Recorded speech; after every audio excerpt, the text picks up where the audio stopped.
unit test is in 4 parts: Part 1, Part 2, Part 3, and Part 4. Now look at Part 1. Part 1. You will hear a telephone conversation between a woman who is selling some furniture and a man who is making inquiries about it. First, you have some time to look at questions 1 to 5.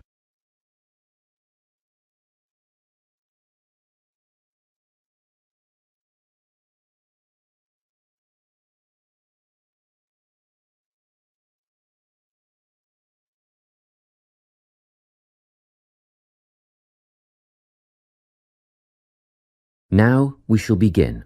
You should answer the questions as you listen, because you will not hear the recording a second time. Listen carefully and answer questions 1 to 5. Hello, Carolyn speaking. Hello, my name is Lincoln Faraday, and I'm ringing to see if you still have the bedroom furniture that you advertised for sale. Yes, there are 3 items left. 2 bedside tables and a dressing table. Oh, good. They're just the items I'm after. Tell me, what's the construction of the bedside tables? I mean, what are they made of? Well, they're a matching pair and they're made of wood. But the wood has been painted. It's not brown anymore. It's been painted cream. I see. Each table has a shelf and 2 drawers. Oh, and the drawers have square brass handles. Quite modern and quite nice, really. And what about the dimensions? Well, each table is 50 centimetres wide. That's good. Much bigger than that, and they wouldn't fit beside my bed. I live in an apartment where the bedrooms are quite small. What I really need to know is how tall they are. You see, my bed's quite high. 65 centimetres high and 45 centimetres deep. Thanks. Just a couple more questions about the bedside tables. What condition are they in, and how much are they? They're in perfect condition. There isn't a mark on them. I had them painted professionally, you know, so the finish is much better than you'd normally expect. As for how much, I think £15 each would be fair, but I'll only sell them as a pair, so that's £30 all up. Before you hear the rest of the conversation, you have some time to look at questions 6 to 10.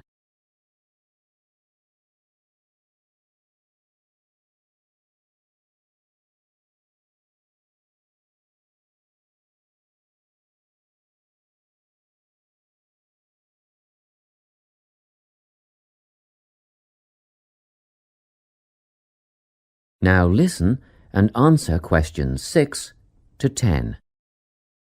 Now, can you tell me about the dressing table? Yes, it matches the other tables in colour and style. Good. How many drawers does it have? 5 altogether. The bottom 2 drawers hold more as they're deep. And the dimensions? How wide is it? That's all I need to know. It wouldn't be more than 1.5 meters, would it? Well, just under actually. It's 1.25 metres across. Does it have a mirror? 3. Sorry? It has 3 mirrors, you know, a central one and a narrower one on each side. And they're all adjustable. I see. And the overall condition of the dressing table?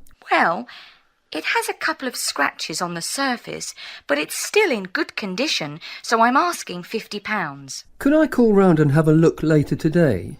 What time were you thinking of? In about half an hour. Oh, yes, that's fine. By the way, my name is Carolyn Klein.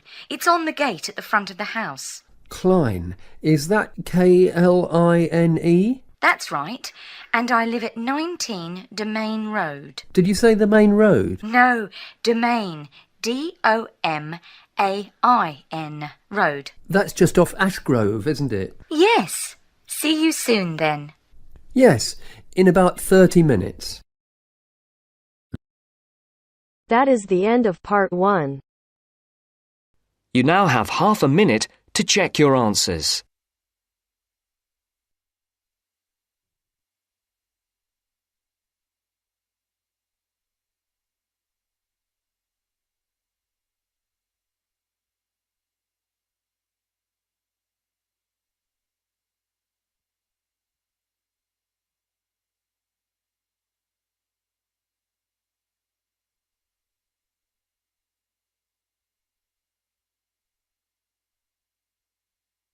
Now turns to Part 2. Part 2. You will hear a parent educator talking about childhood accidents. First, you have some time to look at questions 11 to 16.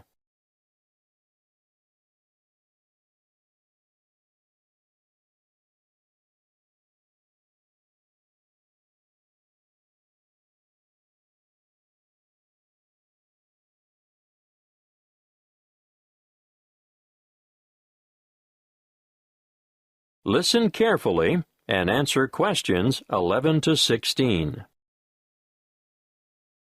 I'm sure you are all aware that babies, infants, and children are exposed to an enormous number of potentially serious accidents all the time. Accidents where vehicles are involved are always awful, but particularly so when children are injured. Now, of course, most should never happen, but unfortunately, the casualty lists increase every year. It still surprises me that so many youngsters fall from shopping carts, for example. With small children, however, the highest proportion of accidents will occur inside the house or in the backyard. Many of the risks are obvious, but are often ill-considered, even in well-organized homes. Older children are exposed to a greater number, for they are also open to the hazards of the adult world. This should be kept well in mind by parents. Education is vital. There are some very good television shows which do the job quite well, but children should be educated from the moment they learn to crawl, and so I'd say the best teachers are parents, who can instill safety habits in the responsive minds of their children by constant repetition. In this way, they will gradually learn to avoid the danger zones. Of course, if they go to preschool, there'll be fewer hazards there, but I'm going to cover a few of the important household areas now. Firstly, kitchen hazards. The family kitchen is actually no place for a child, although children may spend a lot of time there with their mothers. All I can say is never leave saucepans on stoves with their handles jutting out. It's easy for little hands to seize hold of them, and adults can even catch themselves on them too. Scalding is a serious issue for grown-ups and children alike. If you are transporting dangerous items about the kitchen, always look to see where children are standing. Hot items are naturally high risk. Cooking with an infant at your feet can be very dangerous. Be careful with sharp and heavy objects as well. And not the least of dangers is treading on the child, or their hands or feet at any rate. Let's move on to poisoning now. An amazing number of household items are potentially lethal to babies but are often carelessly left around. Bleach, drain cleaner, and similar items should be kept out of reach of infants, who have no idea of their risks. And a word of warning here, never reuse juice bottles as containers for lethal fluids, and never leave these items within access of infants. Playground equipment deserves a mention too. Even in the most skillfully designed playground, accidents occur. We all enjoy the seesaws, but do make sure that they are evenly balanced. Personally, I don't understand the attraction of the roundabout. It makes me feel sick to my stomach. But the little ones enjoy the ride. Swings are great fun, but children just don't understand the danger of a swing suddenly coming back and striking a standing child. The results are often big bruises or even broken bones. Fractured skulls are the worst playground injuries I've seen, and these are common when young ones fall from a height such as the top of a climbing frame. I think the slides are much safer. Whatever your preference, though, be sure to keep a watchful eye on your children in the playground. Before you hear the rest of the talk, you have some time to look at questions 17 to 20.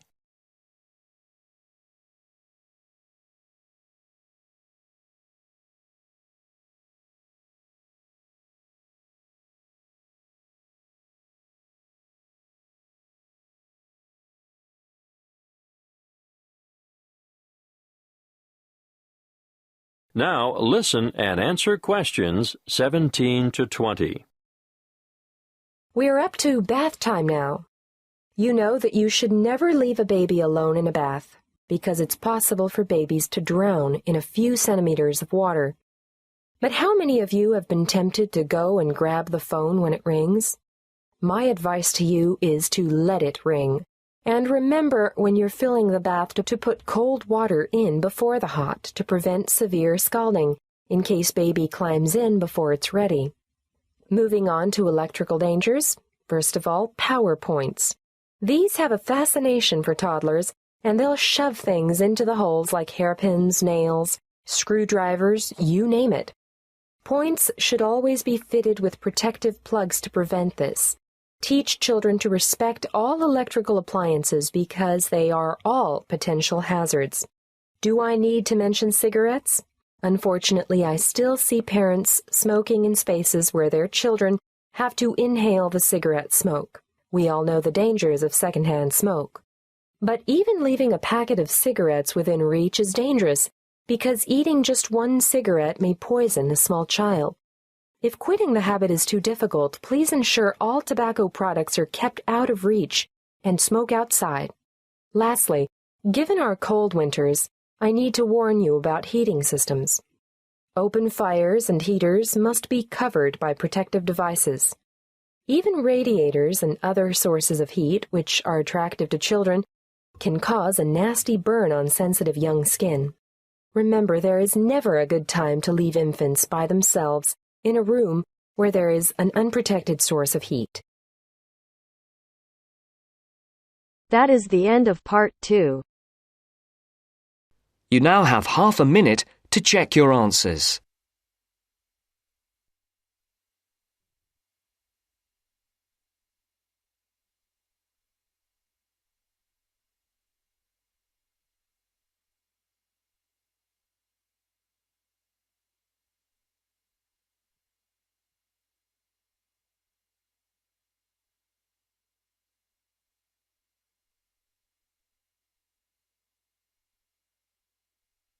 Now turns to part 3. Part 3. You will hear 3 students discussing the issue of waste deposited in space. First, you have some time to look at questions 21 to 23.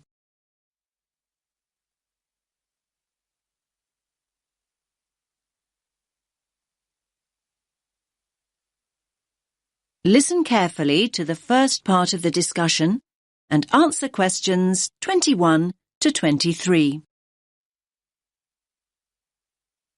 Hey, did you manage to go to the talk by Dr. Chadwick this morning, Andy?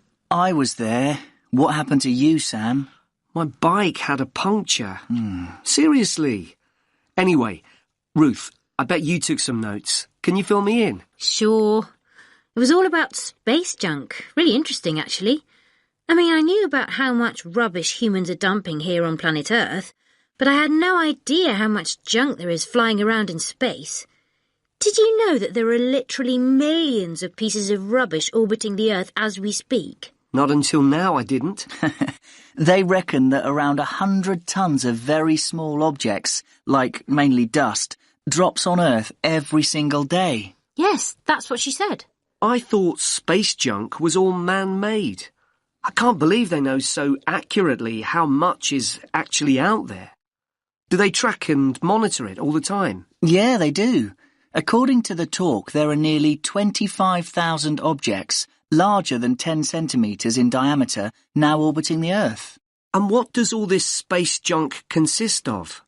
Isn't it all discarded parts of rockets that were either broken or left behind after space missions, like Apollo and all those spacecraft from years ago? Well, yes, but not only that.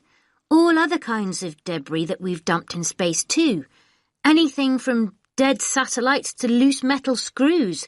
There are even tiny particles of paint and liquid coolant. You now have some time to look at questions 24 to 26.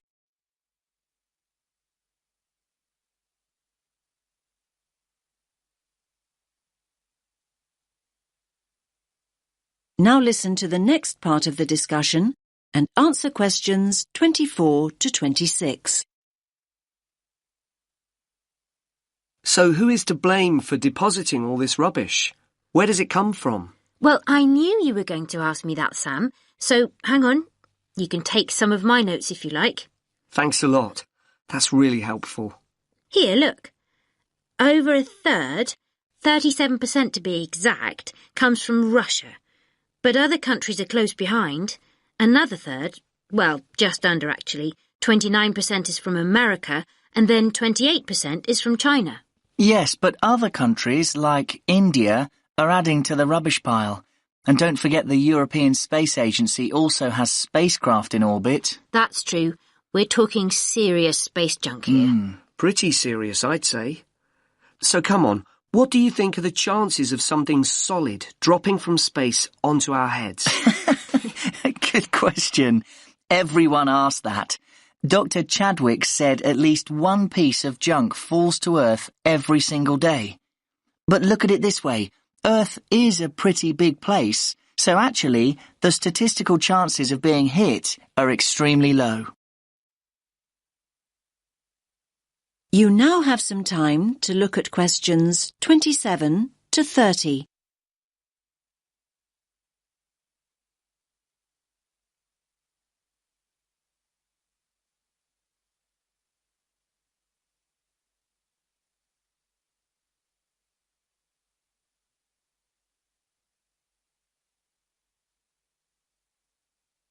Now listen to the rest of the discussion and answer questions 27 to 30. So are you saying I'm more likely to win the lottery? Well, just think about it. 2/3 of the Earth is ocean. That's true. But in time, almost all these pieces of rubbish will fall to Earth because the object's orbit is decreased by its gravitational pull. But the good news is that they don't cause any serious damage. You know, they can't actually survive the heat generated on re-entry. They simply burn away. But that's not always the case. There are exceptions. Chunks of the United States UARS satellite recently fell into the Pacific Ocean. The UARS satellite? It was this 6-ton satellite launched by the Space Shuttle Discovery way back in 1991. So it had been up in space for 20 years, but stopped working in 2005. It weighed 5,700 kilos. And that's about the same as a double-decker bus, apparently. And, just check my notes. Here it is, yes. The largest of these great big chunks that fell into the sea weighed about 158 kilograms. Think of the weight of an adult gorilla, Sam, and you get the picture. A nice soft landing, then. Dr. Chadwick said, imagine a couple of washing machines tied together and travelling at 100 miles per hour, and you'll get an idea. Oh, and do you remember Skylab? That was another US space station, and it fell to Earth at least 3 decades ago, in 1979. It fell into the Indian Ocean and the deserts of Western Australia. According to what I wrote down, that particular space junk weighed 100 tons. And let's not forget Mir, the Russian space station. Mir weighed 135 tons, far, far larger than UARS, and it fell to Earth in 2001. It plunged straight into the South Pacific. All very interesting. Listen, I've got some junk of my own to sort out. My bike. That's the second puncture this week. Come on, I'll help you fix it.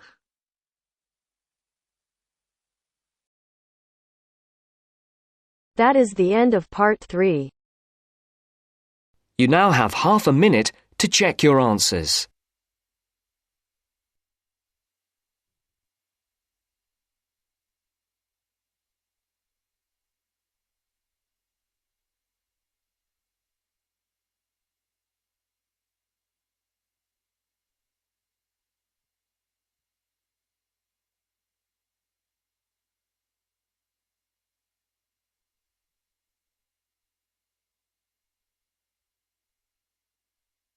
Now turns to part 4. Part 4. You will hear a talk given by a lecturer in the Environmental Studies Department on agriculture and environment. First, you have some time to look at questions 31 to 40.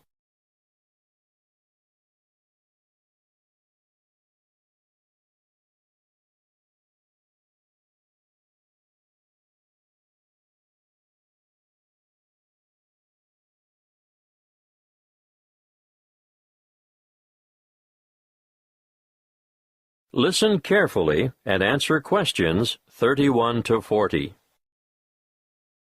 Welcome to this lecture on agriculture and the environment. I hope it is enough to make some of you decide on a career in the field of agricultural science. As you all know, food is a basic human need, and producing enough of it is the single greatest challenge facing the modern world.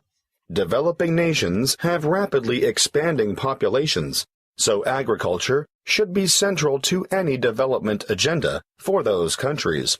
What's more, 75% of people in the developing world are dependent, directly or indirectly, on agriculture for their livelihood.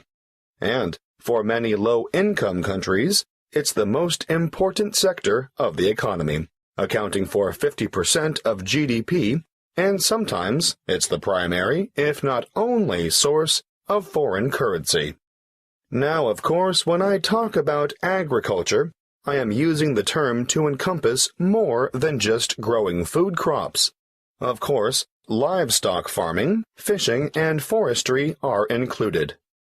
In order to combat wide-scale food shortages, agricultural research programs are underway in many areas.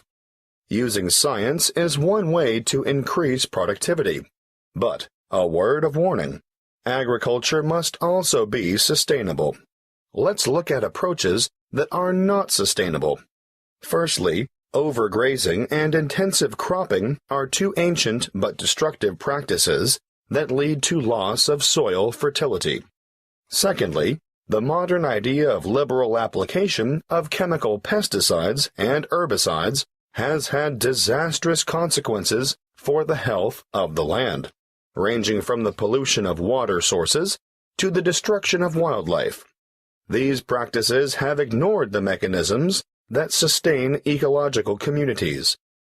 Ignorance has led to the destruction of the very biodiversity that is essential for sustainable food production. However, introducing new agricultural techniques, especially things like genetic engineering, can be difficult because many people remain suspicious of the fact that plants have had their genetic material modified by scientists.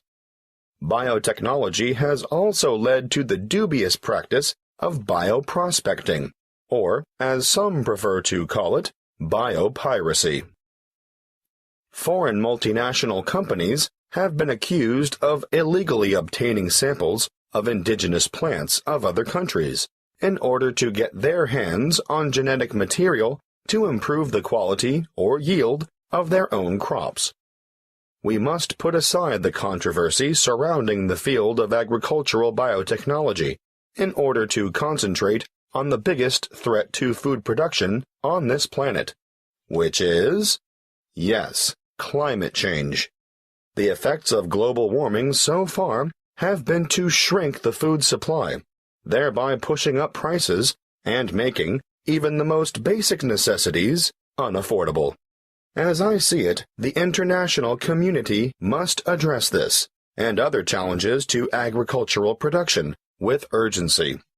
Concrete scientific and technological achievements need to be presented for farmers to evaluate and learn to use, but, apart from that, governments need to address the complex issues of policy development if the world's hungry are to be fed. Environmental policies need to be put in place to protect ecosystems and correct soil degradation where possible. Countries cannot continue to exploit natural resources whilst ignoring the consequences. In fact, I'd like to see teams of agriculture and environment experts making up a global network which would monitor the world's farming systems. Different farming systems should be studied not only with a view to analyzing the environmental effects, but the social and economic effects as well. The studies would be carried out with a view to stemming pollution and erosion and promoting safe, cost-effective practices that will guarantee a secure food supply in the future. Monitoring sites would need to be set up all across the world and data collected in a systematic way. Of course, building the online infrastructure for such a project would cost millions of dollars, and there would be ongoing costs involved with the monitoring system. But the information gathered would go a long way towards solving the problem of feeding the masses and ensuring millions of people don't face a hungry future. That is the end of part 4. You now have half a minute to check your answers.